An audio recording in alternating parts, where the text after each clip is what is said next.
మీరు రూ. 1,00,00,000 మ్యానిఫెస్టేషన్ చేస్తున్నారు. అండ్ రూ. 1,00,000 మీకు పెద్దగా అమౌంట్‌లా కనిపిస్తుంది. సో, మీరు అదే పనికెళ్తున్నారు. అదే 20,000కి, 30,000కి చేస్తున్నారు.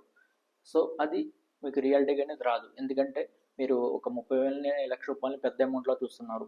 సో, ఎప్పుడైతే మీరు 30,000, రూ. 1,00,000 ఒక చిన్న అమౌంట్‌లాగా ఒక రూ. 100 చూస్తారో, అప్పుడు మాత్రమే మనకి క్రోర్స్ అన్ని ఎర్న్ చేసే కెపాసిటీ వస్తుంది. ఆల్ పాసిబిలిటీస్ ఉంటాయి మన క్వాంటమ్ ఫీల్డ్‌లో. దాన్ని చూజ్ చేసుకోవాలి. కొంతమంది కోట్లు చూజ్ చేసుకున్నారు. కొంతమంది లక్షలు చూజ్ చేసుకున్నారు. కొంతమంది వేలు చూజ్ చేసుకున్నారు. సో, ఏదైతే మనం క్వాంటమ్ షిఫ్ట్ చేస్తామో అది రియాలిటీ వస్తుంది. ఆల్ పాసిబిలిటీస్ ఉంటాయి. అన్ని రియాలిటీస్ ఉంటాయన్నమాట క్వాంటమ్ ఫీల్డ్‌లో. మీరు ఒక షిఫ్ట్ చూజ్ చేసుకున్నారు. అంటే ఒక చిన్నదాన్ని చూజ్ చేసుకున్నారు. పెద్దదాన్ని చూజ్ చేసుకుంటే పెద్ద రియాలిటీ వస్తుంది. సో, అది ఎట్లా చేయాలన్నది తెలియకపోతే నాకైతే మెసేజ్ చేయండి వాట్సాప్‌లో. బై లింక్ అయితే ఉంటుంది. మేమైతే డిసెంబర్ 1 నుండి అయితే ట్రైనింగ్ ఇస్తున్నాం. So, thank you for watching and subscribe చేయండి. ఒక లైక్ కూడా చేయండి. Thank you for watching.